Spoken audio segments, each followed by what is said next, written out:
Bonjour à tous.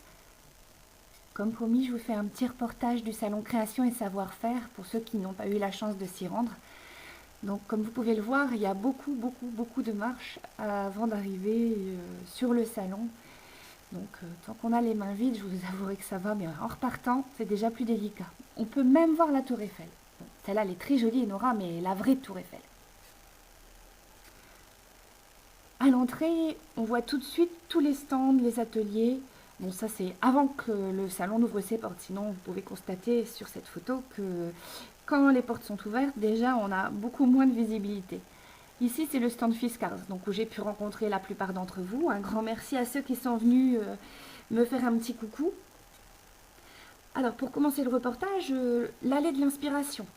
C'est une allée où on a vraiment toutes les sortes de créations dans différentes catégories. Cette année, c'était surtout axé sur la couture, enfin c'est ce que j'ai trouvé. Et c'est vrai qu'en craft, carterie, scrapbooking, on commence à pas mal intégrer le textile.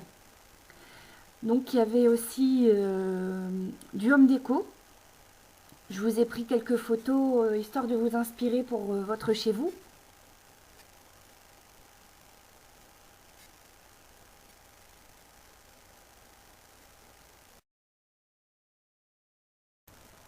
Quelques trompe-l'œil, fausses horloges, faux cadres.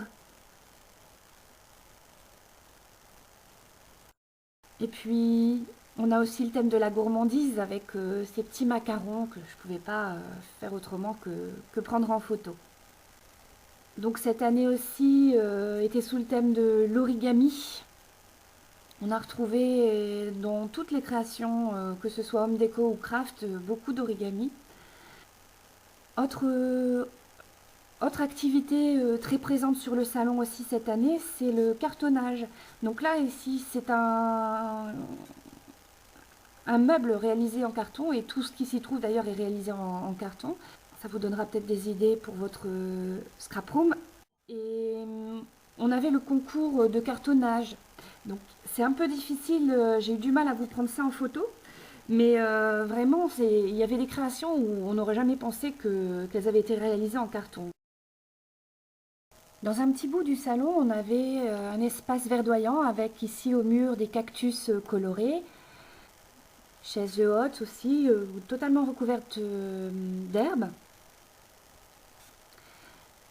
Et à contrario, avec tous ces éléments naturels, on avait des éléments qui étaient transformés comme ce petit buis de bonbons.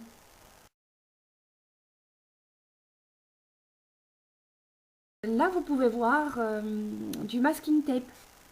On avait un mur complètement réservé aux visiteurs pour laisser libre cours à l'imagination pour l'anniversaire du salon. Là, c'est le stand de Marie-Claire Idé.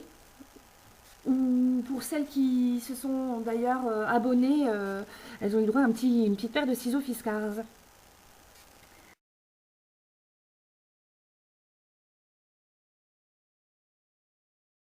Un stand coup de cœur avec ses petites couleurs acidulées. Alors, les créations, là, ce sont les créations de chez Toga. Pour celles qui m'avaient demandé des idées de calendrier de l'Avent, il est encore temps. Noël aussi, si vous avez besoin d'inspiration. Donc tout au bout du salon, vous aviez les ateliers. Les ateliers, donc nous, c'était l'atelier numéro 11. Et samedi ainsi que dimanche en début d'après-midi, on a pu faire des ateliers réservés aux fiscarettes. Donc ça c'est vraiment particulier parce que j'ai vraiment été ravie de pouvoir découvrir, rencontrer, revoir mes fiscarettes.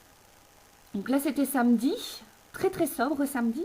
Et puis là c'était dimanche, donc déjà un petit peu moins sobre.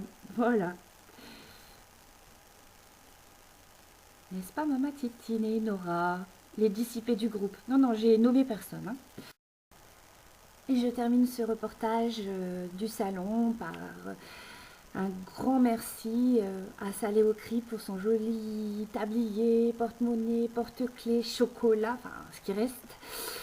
à Babiza et à Mama Titine aussi. Vous m'avez gâté, ça m'a beaucoup touchée. Et puis bon, bah maintenant je donne rendez-vous à tous pour le prochain reportage. À bientôt.